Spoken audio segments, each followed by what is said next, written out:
Hello दोस्तों, मैं हूं आपका दोस्त एडवोकेट शिविर प्रताप सिंह। आज हम आपको बताएंगे क्या कोई ऐसा रास्ता 498 ए या धारा 85 बीएनएस में है जिससे कि अगर विवेचक, आईओ, इन्वेस्टिगेशन ऑफिसर, दरोगा आपको थाने पर बुलाए और आप न जाना चाहो, या यूं कहें कि क्या कोई ऐसा भी रास्ता है कि बिना थाने पर जाए आप अपना स्टेटमेंट, अपना बयान, अपनी गवाही विवेचक को दे सकते हैं या नहीं? क्योंकि अक्सर लोग परेशान होते हैं बार बार पुलिस थाने में जाने से, और विवेचक का भी ये एक तरह का काम है कि बार बार आपको बुलाता है, आ जाओ अपना आधार कार्ड दे दो, आ जाओ अपना बयान दे दो, आ जाओ अपने एविडेंसेस दे दो। जबकि सही बात यह है कि आप विवेचक को कोई भी एविडेंस दे दो, कोई भी डॉक्यूमेंट प्रोवाइड करा दो, कोई भी साक्ष्य प्रोवाइड करा दो, वो उस डॉक्यूमेंट को, उस एनेक्चर को चार्जशीट का हिस्सा नहीं बनाता है। जबकि है ये पार्ट ऑफ इन्वेस्टिगेशन है, लेकिन इन्वेस्टिगेशन का हिस्सा इसको नहीं बनाता है।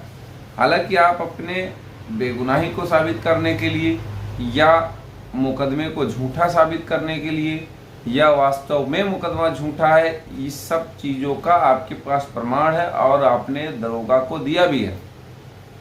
लेकिन अंत में होता क्या है, पता चलता है कि चार्जशीट ज्यों का त्यों भेजा गया है, कोई नाम नहीं हटाया गया है, कोई जो है धाराएं नहीं हटाई गई हैं, या आपके द्वारा दिया गया कोई भी साक्ष्य उसमें इंक्लूड नहीं किया गया, या जो आपने बयान दे के आया, जो आप बयान दरोगा को दे के आए हैं, आपके द्वारा जो बयान दिया गया है, यहाँ तक कि उस बयान में भी हेरा फेरी, वो बयान सेम उसी तरह से नहीं है, दरोगा अपने मन से लिख देता है। तो क्या इस चीज़ से छुटकारा पाने का भी कोई रास्ता है?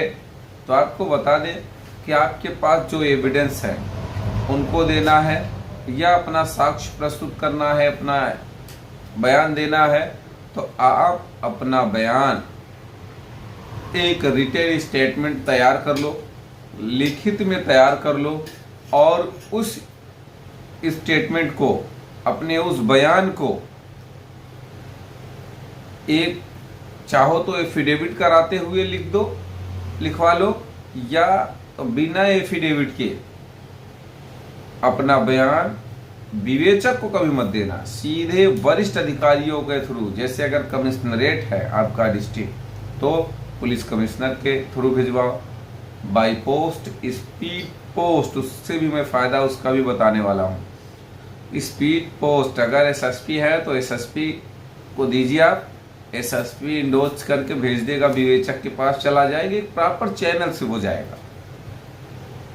वो एसएसपी के थ्रू जब दरोगा के पास जाएगा, तो अब सवाल इस बात का, स्पीड पोस्ट या डाक से भेजने के लिए मैंने क्यों कहा, डायरेक्ट न देने का क्यों कहा?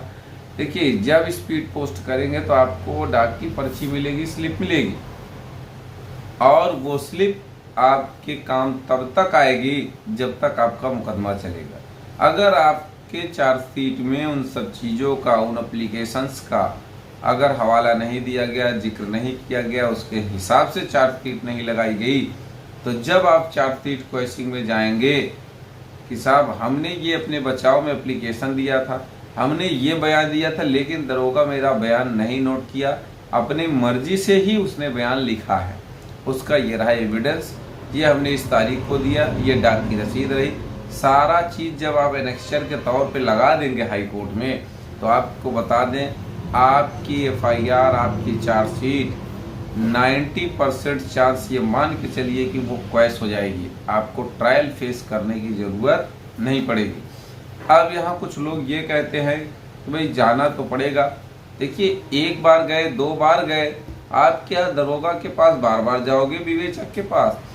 भाई कोई नौकरी में है, उसको जब देखो तब बुला रहा है। अब बार बार बुलाने का मतलब होता है भाई वो डायरेक्ट भले ना का, हालांकि ज़्यादातर दरोगा, ज़्यादातर विवेचक डायरेक्ट पैसे की डिमांड कर लेते हैं, कुछ ऐसे लोग हैं नहीं करते हैं, कुछ ऐसे हैं कि बिल्कुल भी करते ही नहीं, डायरेक्ट नहीं इनडायरेक्ट। कुछ ईमानदारी से काम करते हैं, लेकिन ज़्यादातर डिमांडेड होते हैं। वो बार बार आपसे पैसा लें इसलिए बार बार आपको थाने बुलाते हैं। नहीं, थाने पे 50 बार का काम नहीं होता है, एक बार बुलाया 2 बार बुलाया बहुत है। और एक चीज़, एक गलती और जबरदस्त विवेचक करता है कि जब आप अदर स्टेट के हैं तो वो बिना वहां पे गए, यानी घटना स्थल का बिना निरीक्षण किए आपके सामने आपसे पूछेगा ये है, नक्शा नजरी वो अपने से बना डालता है, वहीं बैठे बैठे थाने में बना के वो कोर्ट में लगा देता है। तो उसको भी आप चैलेंज करो, क्योंकि जब आपसे पूछे तो कुछ ना कुछ गलत जरूर आप बताओ। उसका भी कारण ये उसकी ड्यूटी है कि वहां जाना चाहिए उसको, अगर नहीं गया तो आप जरूर कुछ ना कुछ गलत बता दो, समझ में आएगा उसके। तो तुम गए, ये नक्शा तुमने कहाँ से तुम्हें मिल गया, कौन बना दिया, तुमको दे दिया। जो प्रोविजन है इन्वेस्टिगेशन करने का तरीका जो है, उसमें अगर उससे हट के काम करेगा दरोगा तो आप उसका फायदा उठा सकते हैं। कोई भी सवाल शेष रह गया है तो स्क्रीन पर चल रहे नंबर पर फ़ोन करके आप जानकारी ले सकते हैं, या फिर आप कमेंट बॉक्स में कमेंट करके ज़रूर अपने सवालों के जवाब ले सकते हैं। उम्मीद करता हूँ, आशा करता हूँ आज का यह वीडियो आपको बेहद पसंद आया होगा। अगर वीडियो पसंद आए तो वीडियो को लाइक करें, शेयर करें, YouTube channel CBI high court को जरूर सब्सक्राइब करें।